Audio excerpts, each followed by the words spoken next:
Welcome to American Gypsy Podcast. I'm your host, Gypsy, and today I have a guest with me, Latoya Zavala. She is a master Reiki practitioner, master emotional freedom technique practitioner, motivational speaker, a veteran, and many more. Thank you for being here, Latoya. Thank you for having me, Gypsy. I'm really honored to be here. Glad to have you here. I was reading a little bit about your story. I love how you got to travel and work in different countries. Can you talk a little bit about your background and how you got started?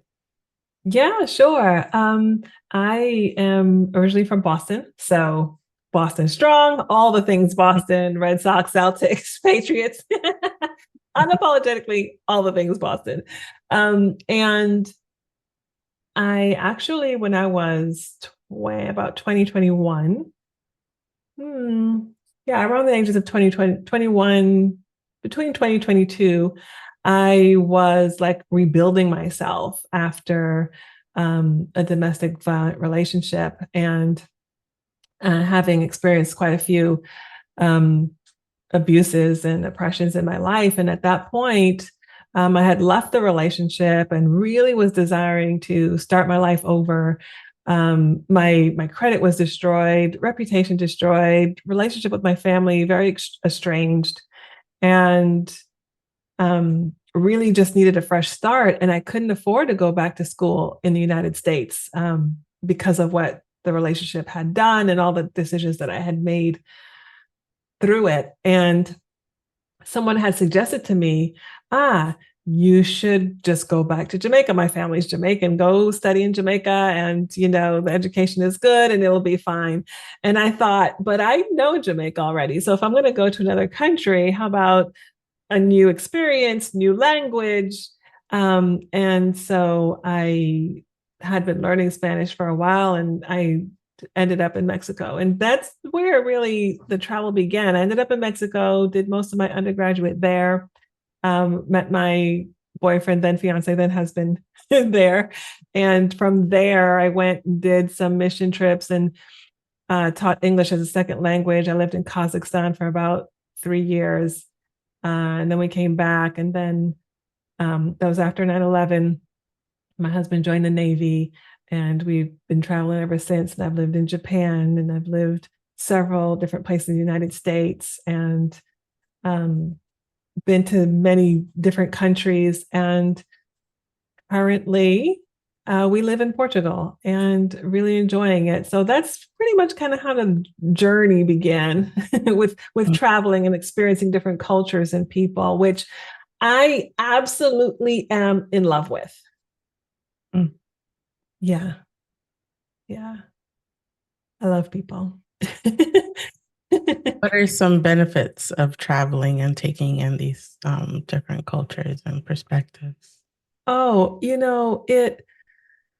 mm, we're such a beautiful people. And when I say that, I really mean like the human race. We can be such a beautiful people. And I think that when we stay in a specific area, we really get bogged down with the areas, politics and ideals of separation and ideals of our own classism, right? Our own hierarchy. And we really get bogged down in that. And, in connection with my work, this is what I really help women see is that a lot of the things that we think is ours, the self sabotage, the limiting beliefs and behaviors, the imposterism, a lot of it doesn't originate with us. They're not organic to us, and we didn't create it. It comes from a sub-collective, right? Societal, culture, familial, whatever it is that we're in. And it really sometimes takes for us to step outside of that so that we can see it for what it is and we can see where it came from, for the truth of the matter.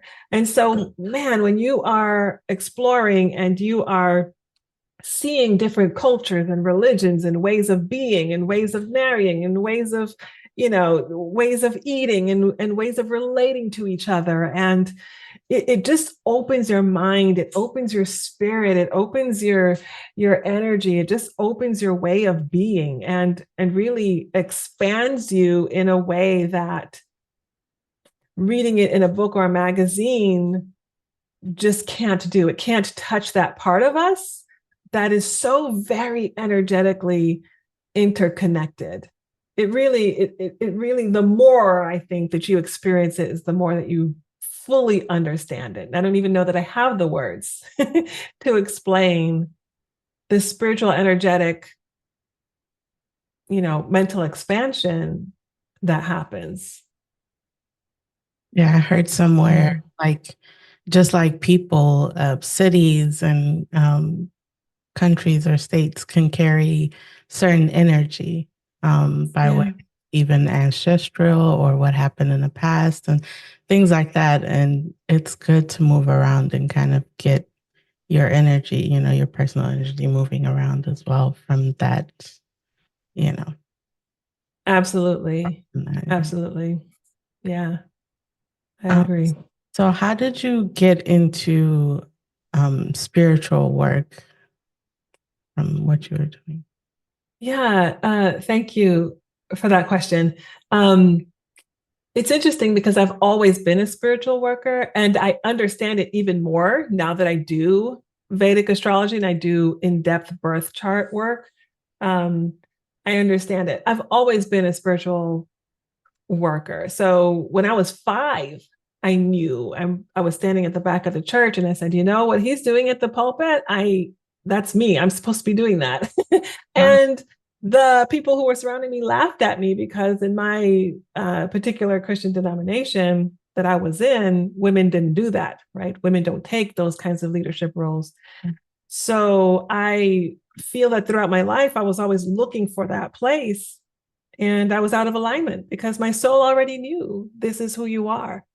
But when I went to Mexico and I was in undergrad, I felt the call again. So the call for me was not necessarily pastorship or mission work, it was theology. And I knew it and I heard it so very deeply and clearly in my spirit.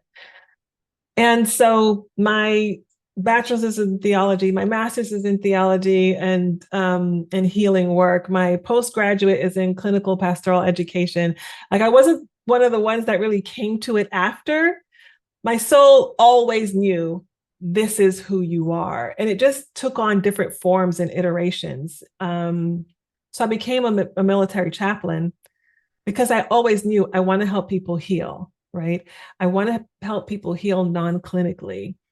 And that's what I did for over a decade. And eventually, in my own spiritual expansion, I knew that there was more. I was coming out of the military, having my evaluations and having so much pain in different joints in my body. And when I went to a massage therapist, she happened to be also a Reiki practitioner. And I had such profound movement in the pain in my energy.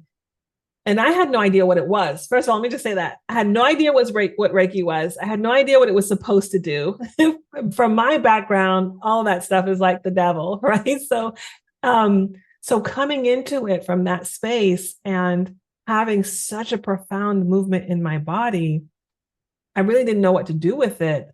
But I knew that it unlocked me and opened me, and it was like, there's more.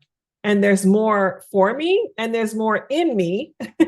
And I had to um, work that out in myself. But it was so profound for me that my 5-year-old adopted son, I ended up taking him because some of the trauma that he was experiencing was starting to spill out. And the clinical world didn't have a space for him. It was like an 8-month wait for a therapist. And I was like, well, what am I supposed to do now?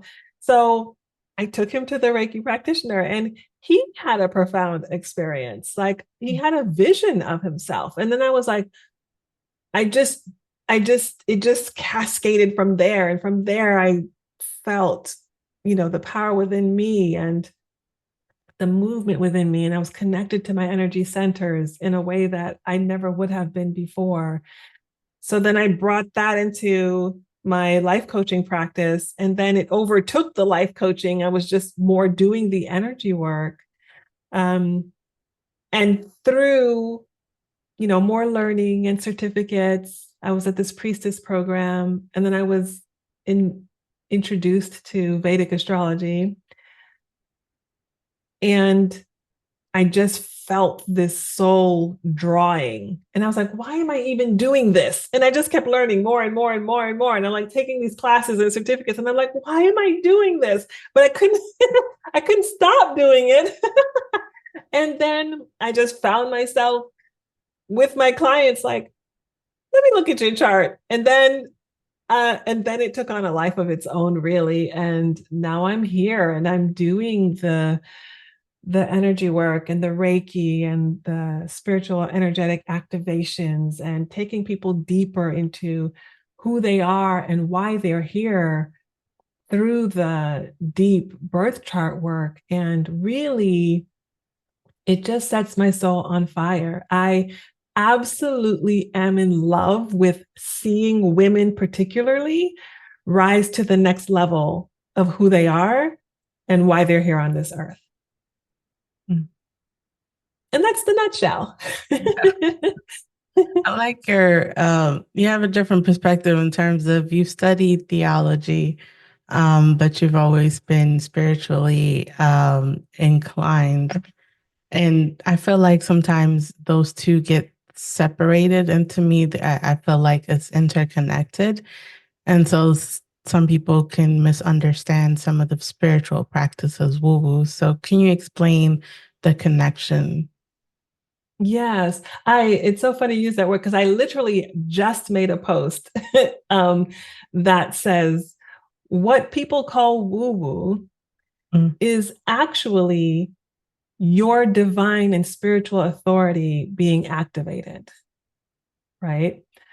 When I was in my postgraduate, one of my colleagues made a statement, and I agree with her. And what she said is, she said, I feel that theology is one of the languages of trying to understand the divine. And I think that that is the piece that a lot of people miss, right? Is the trying to, right? Because there's so many different schools of theology. What I mean by that is schools of thought. And so when we lock onto something that we resonate with, then it becomes, for a lot of people, absolute truth. And then the shadow self starts to take over, because then we start to judge and criticize and ostracize and exclude people who don't necessarily resonate with this school of thought that is most likely a part of universal truth. I believe that all these schools of thought or theology are simply parts of universal truth. We are now, as a people, expanding to the place where we fully understand there are infinite, probably, numbers of galaxies, that the universe is so wide and open that we can't even begin to understand the vastness of it. We are still unlocking universal laws and principles and the micro worlds, right? Subatomic. We're still unlocking so much. So how can we possibly say that this one doctrine or this one school of thought or this one place is the or absolute truth? And I think, getting back to the beginning of our conversation, even when we start to travel, and we understand that maybe this tribe or this culture, this place over here who has never been in contact with over here, they also have some pieces of some beautiful truths about humanity and about how the world works and about, extraterrestrial, outside of the earth, being and happening. There's so much out there. And so, again, for me, theology is just one place where we get to exercise the power of our minds to understand ourselves understand things outside of ourselves, understand things outside of the earth, understand things outside of our galaxy, and et cetera, and et cetera, et cetera, right? Yeah, theology, philosophy, you know, science. Yeah, it's all, they're all pieces of us getting to unlock the power within ourselves and the interconnectedness amongst ourselves and beyond. Yeah, that's really how I see it now. That's how I see it now. Yeah. So for someone who's not spiritual, Mhm. what are we talking about when we talk about energy and energy work and setting boundaries? What does that mean? Yeah, that's such a beautiful question too. Thank you for asking that. Because energy in and of itself is not a spiritual concept and it's not a spiritual term. Um, it just is, right? So we now know, we didn't before, but we now know that all matter is vibrating, Yeah. right? And this activity of vibrating is energy, right? So we now know that the sun is this glowing star of, light and heat.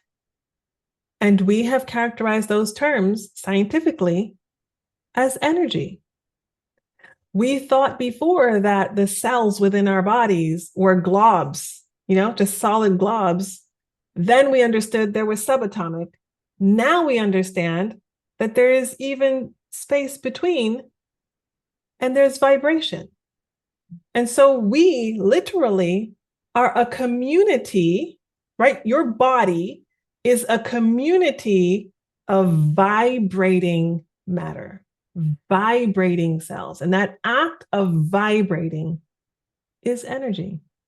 So your body at a subatomic level, and then out, is vibrating. We know that when something's vibrating, there's a field around that vibration, and it is energy. There's a field around the earth, and it is energy. The earth itself is vibrating, and we know the hertz at which it's vibrating. So vibration, frequency, light, they're not spiritual terms. They just are, and they are energy. So we now get to interact with, learn, grow, expand, understand at different levels of what energy actually means to us and for us and in us. And we are unlocking more and more and more and more. So yeah, from this even scientific perspective, energy is something we get to relate to in a new and elevated way because we now understand that we and everything around us is in fact energy. And my question to anyone who's listening is, why not now learn? Oh, I'm so sorry. That was not supposed to. Yeah, my question to now everyone who is listening and having these questions, my question is, why not learn and understand more about who we are? And how do you raise your awareness to learn your energetic body so that you can be aware um, when your boundaries are crossed or when your energy is off? Yeah, I think start with where you are. And the truth is, we already know. That, in fact, is the truth. What has happened is we have practiced ignoring, denying, justifying, right? Rationalizing, explaining away why it's okay. But the truth is, we already know. We know because our bodies tell us. We feel discomfort. We feel weird things that we would call weird, right? The hair standing up at the back of your neck, your stomach clenching, your chest tightening, headaches. We feel your body is telling you, and you know. And some of the things you're experiencing, you don't have words for. You just have a heebie-jeebie, right? You just feel something. You feel off. You feel what? And typically, after all is said and done, what comes out of your mouth is, "Damn it, something told me. Damn, I knew something was awesome." That word "something" is your intuition, or it's your energy, right? Your energy centers, or one of your sixth senses, right? It's your you. It's the power, the elevated side of you that knows even before you do, right? That something is off, and coming from maybe your subconscious or past experiences, and your body is now reacting. So yeah, my answer to that is, and your body is already telling you. So now it's getting back to a space of paying attention.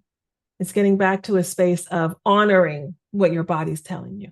It's getting back to a space of practicing following through with what your body and your mind and your subconscious and your intuition is telling you, right?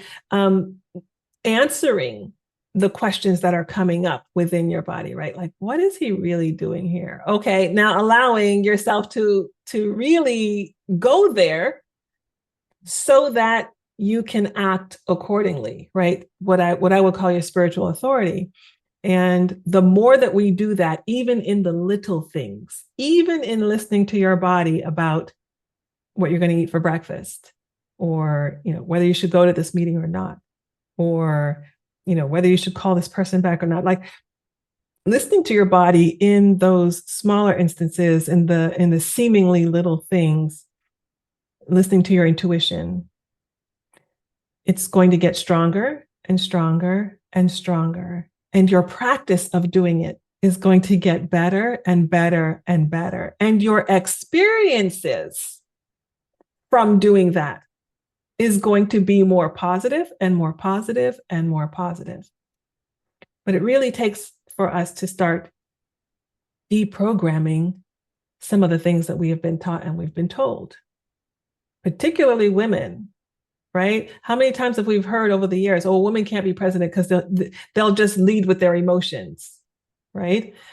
So what is that saying? That your emotions are bad, that your emotions are not to be listened to or respected or honored, right? That your emotions don't have a place in leadership, right? It's been heard that over and over and over and over again, right?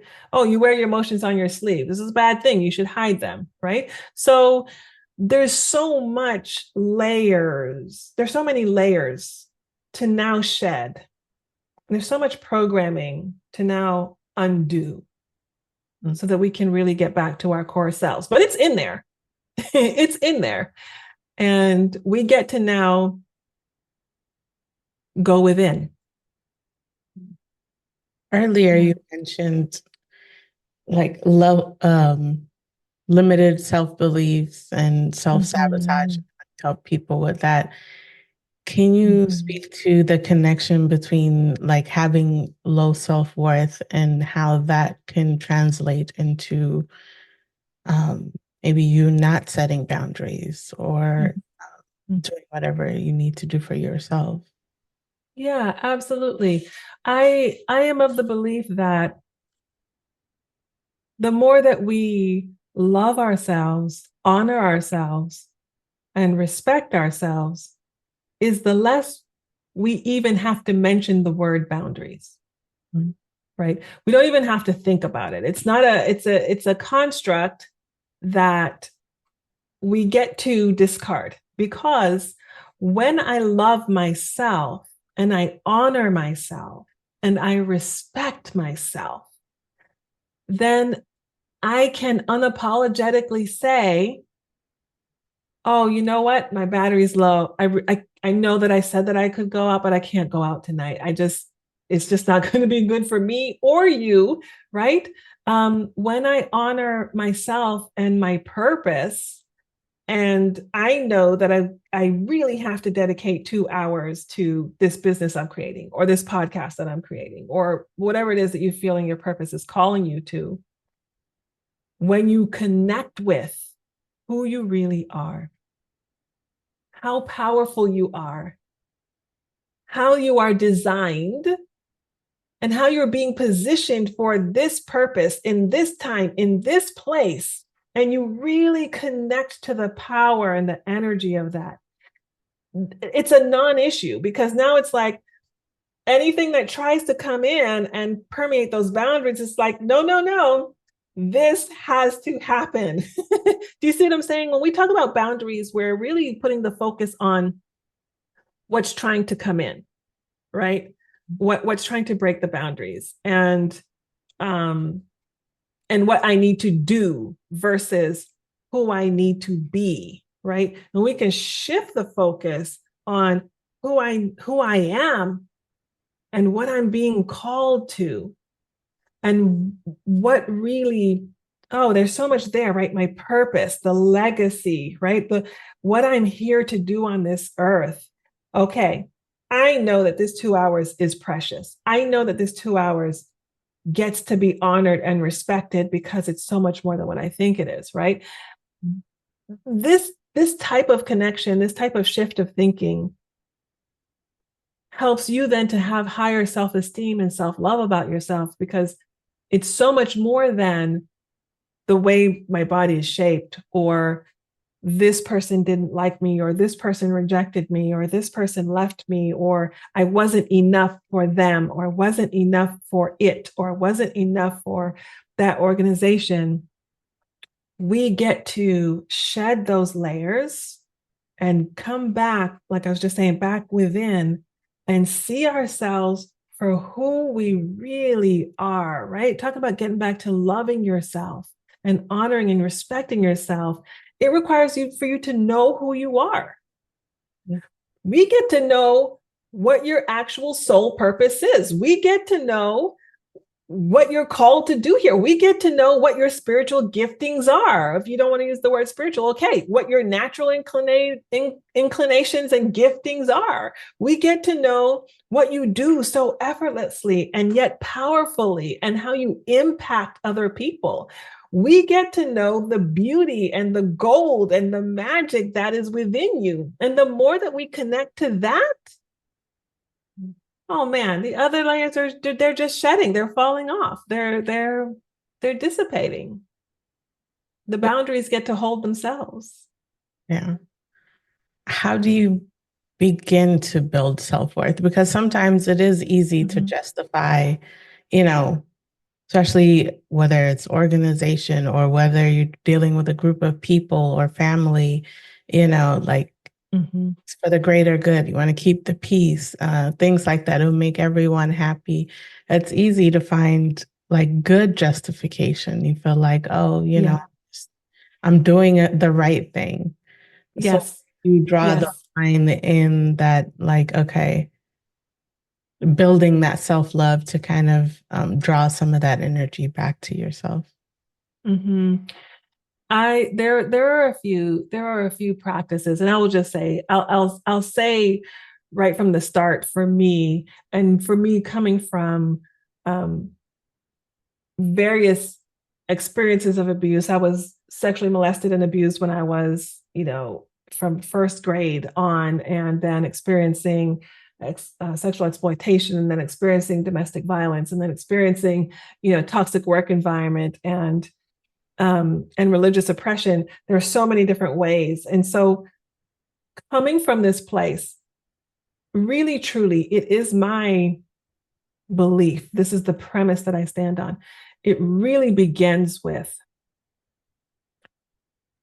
healing, right? It really begins with healing. It really begins with going within, giving yourself the grace, the space, and the courage to begin to heal. And for me, I do energy work, right? So we get to go beyond the conscious and we get to use energetic activations and meditations and go into the subconscious to begin to really rewire the beliefs and the understandings. So let me just say this. If you're not doing energy work, then I would say it begins with the beliefs and understandings, like really coming to terms with what are your beliefs about yourself? And come to terms with them, see them. This is what I have been believing about myself. Because the monster that we're trying to get rid of, if we don't see it, then we can't get rid of it. And for the most part, right? So now it begins with the beliefs, because the beliefs they're everything, and they are lodged in your body physically, and they're lodged in your emotions, they're lodged in your energy centers. So we got to get to those. What are the beliefs about yourself? So for some people, it's also important to know where those beliefs come from, because we didn't come here with them, right? So if I believe I'm unlovable, right? That's a core belief. And I believe I'm unlovable. I didn't come here with that. I wasn't born with that, right? When I'm a baby, I'm crying because I'm worthy, right? Come feed me, come change my pamper, because I'm worthy, right? That's how I came. So something happened along the way that taught me that I wasn't. And so we get to undo that. But it's important to find what that core belief is. And let's face those core beliefs first. So if this is you and you're listening, you get to sit for a moment and write some of the core beliefs that are running your life right now. And now make a decision. For me, the decision is everything. There are clients and there are people out there who go and pay thousands of dollars for programs and trainings and healings, and they haven't made the decision that they're going to heal and change. And let me tell you, they come out of those programs thousands of dollars later and they feel the same. It's not the program. Right? For some it is, right? There's some crash programs out there, but make the decision. I'm deciding that I'm going to be different. I'm going to heal. I don't feel worthy yet, but I am deciding that's where I want to go. I want to get to the place where I feel worthy. I want to get to the place where I feel in love with myself. It's the decision first. That decision is going to set off a cascade of activations in your body, consciously and subconsciously, and physically and energetically. And so now that we make the decision and we know, at least in the beginning, what some core beliefs are that we get to change, now we get to go in, and whatever the medium is for you, whether it's hypnotherapy or therapy or energy work, Reiki or tapping, or there's so many modalities out there. And let me just say this, from my experience and for many, I think talk therapy and counseling and therapy has a place. But to get to that deep place energetically, you got to do energy work. We are energy. We're vibrating beings.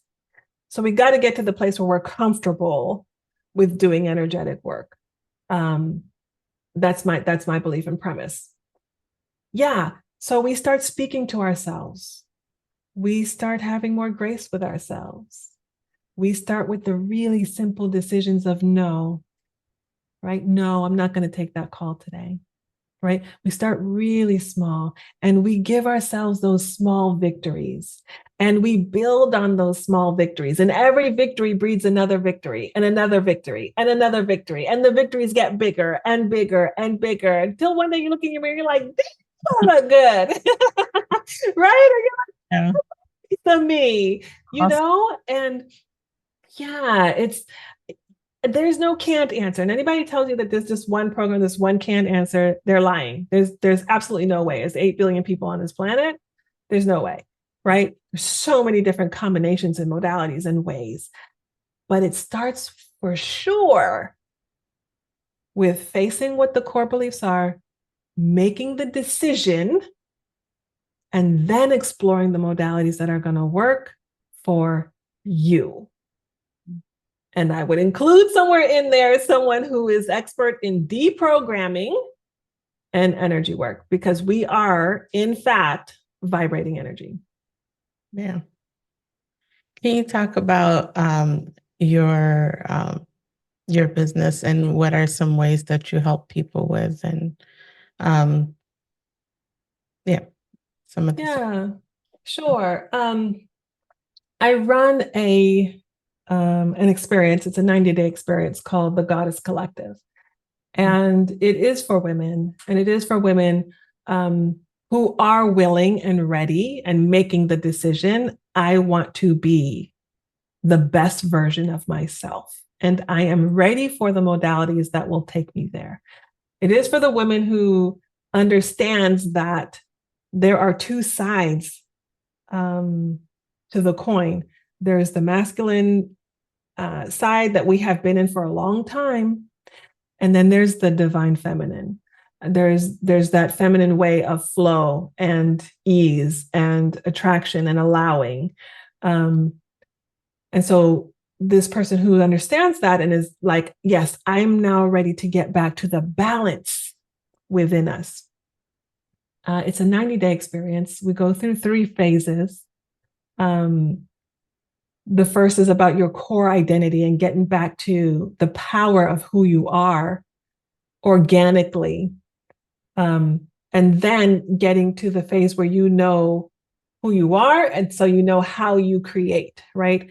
And that has to do really with your purpose, your calling, and moving into wealth and independence and security through your purpose and your calling. But the I am, the identity, is required first. And then we move into phase 3, where you truly embody and embrace who you are as far as like the magic that is within you. Those magical sparks, those the gifts that you have that haven't been explained before. And we get to tap into those, know them undoubtedly and unapologetically, and practice them together in this vortex, so that when you are done, you know who you are, you know what you're here for, you're in love with yourself, you're in love with your purpose, you're in love with your power, and you're ready to take on the world. I do Vedic astrology as a mode to help people see what they have already suspected. You already suspect that you are a pioneer, that you're here to make change, that you're here to make impact, that you're here to change some things in the world. Let me show you for sure that you never doubt yourself again. Let's see it in black and white. Let's see where the energies have combined to show you this is what you're gifted at. You know that now you get to see it, and now you get to just be in it, right? Like, this is what you're gifted at. These are what some of the challenges that your soul came here to work out. This is how you relate to other people best. And so when we get to know all of those things, now we can create pathways that are ease and flow and grace and fun, that you can be yourself, right? Getting to the higher level of purpose, prosperity, and power. And that's what we do in the Goddess Collective. You mentioned like the masculine and energy, feminine energy is a little off. We're a little bit in the masculine. Can you speak to that a little bit? What do you mean by that? And what does it balance? Mm-hmm. Mm-hmm. Yeah. So the masculine energy, in simple terms, is the action. Go get it, go do it. So when you hear people, when you're out there, you're getting ready to move in your goals, what you're going to hear is, we got to go crush it. We're dominating, right? We got to go conquer these goals, right? We're eliminating the competition. This is masculine energy, right? Dominate, crush, push, grind, right? This is masculine energy. And there's nothing wrong with it. It has its place. Yeah. So what I mean by we've been in it for a long time, I mean, collectively, we've been in a very heavy male patriarchal energy. This is how you get ahead in corporate, right? Even if you were a woman and you were in corporate, you were wearing a suit. right? That was kind of modeled off of the man's suit, right? So and you were in corporate or you were in business, and this is the terminology, this was the energy that you were in. More action, right? Grant Cardone, 10x, right? More action, more do, make it happen, right? This is the right side of the body, masculine energy. The left side of the body, and the other side of the coin, the feminine energy, is the receive, the flow, the grace. It's where some of the magic happens, the coincidences, right? The happenstances, the luck, right? The connecting with people and getting to know them before asking for something, right? The giving and receiving. This is feminine energy, right? That I get to have grace and not do 20 hours on the weekend. I get to have rest. I get to balance. This is feminine energy. Knowing when I put posts out there and when I write, right? Masculine. I do my part. Feminine. I now rest and trust that things are going to flow from that. Things are going to happen from that. I get to rest. I get to take care of my body. I get to do my practices, whatever that is, prayer, meditation, whatever it is, right? I get to be in nature. I get to eat healthily and exercise, to do the other side of the receiving portion, right? Taking care of my mental health, my emotional health, so that when I make more money, I don't sabotage myself, right? That's feminine side.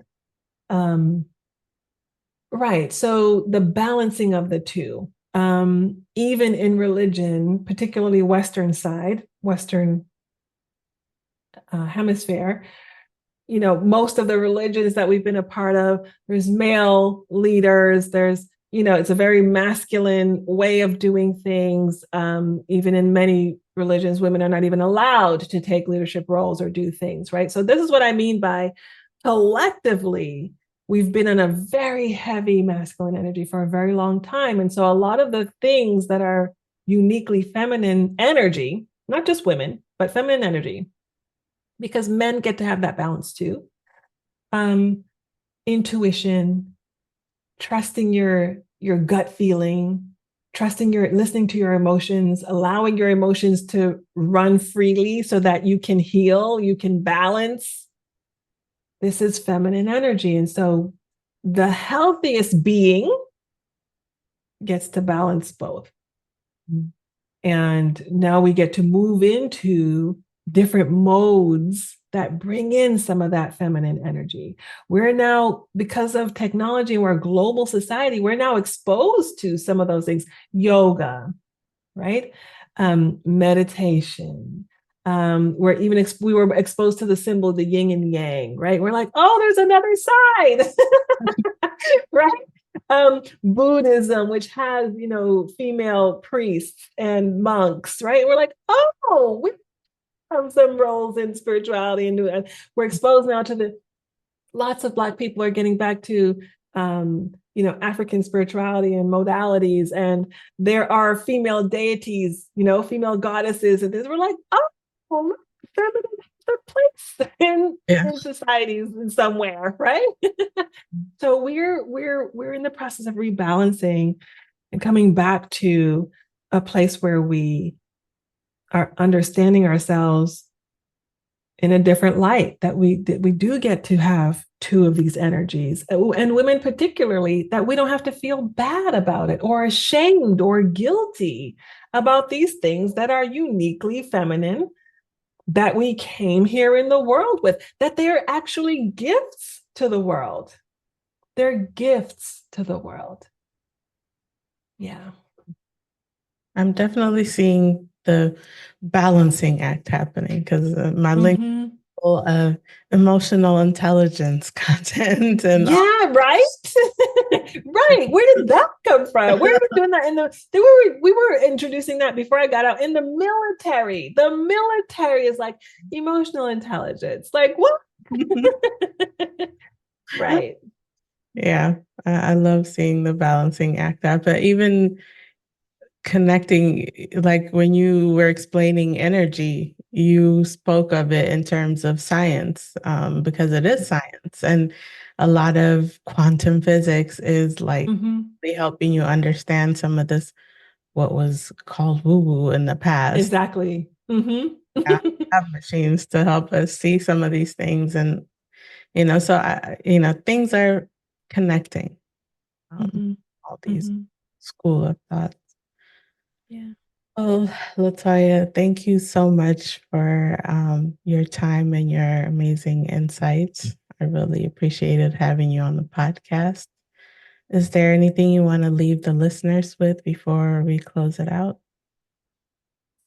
Well, let me say thank you, Gypsy, because it's been a beautiful space to just convo. So I appreciate that. And I'll leave everybody with this.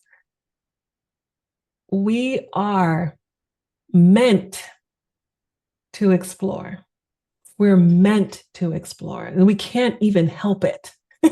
So allow yourself the space and the grace to explore yourself more. Yeah, you deserve it. Thank you. Well, for the listeners, I'll have Latoya's information in the description as well as ours. Again, thank you, Latoya, for being on the podcast. For the listeners, thank you for listening. Peace.